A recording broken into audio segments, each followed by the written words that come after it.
We reported earlier this week on the raw numbers for the money raised by the half-dozen Montana candidates running for federal office in 2020. But where is all that money coming from? MTN chief political reporter Mike Dennison drilled down those details, and today he takes a closer look at the money behind Governor Steve Bullock's presidential run. Governor Bullock launched his long-shot presidential campaign on May 14th, and in the next 7 weeks, he raised $2 million to finance his venture onto the national stage. As you might guess, most of that money is not coming from Montana.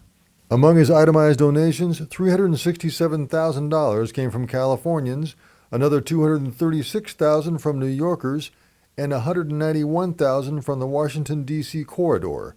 That's 38% of his total. And from Montanans, they gave him at least $276,000, or 13% of his total. But about 1/5 of his money, $464,000, is from small donations, which are not required to be identified on federal reports. It's likely some of that money came from Montana as well. He's also had some all-star donors, including Jeff Bridges, who gave him $500, and Jane Fonda, who chipped in $1,000. And before he launched his campaign, Bullock also raised another $2 million through his Big Sky Values Political Action Committee, which funded his travels and politicking around the country for the prior 2 years. More than half that money, just over $1 million, came from people in 3 states, California, New York, and Connecticut. Montanans also made contributions to this PAC, but not all that much, $158,000 at a minimum, and probably some more among the unidentified small donors.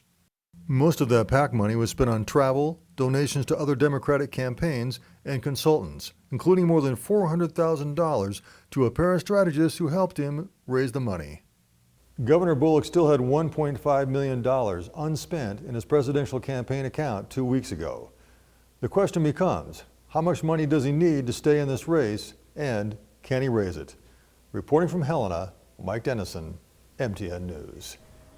Tomorrow we examine the source of the early money in Montana's U.S. Senate and U.S. House races for 2020, including the $4 million raised by Senator Steve Daines.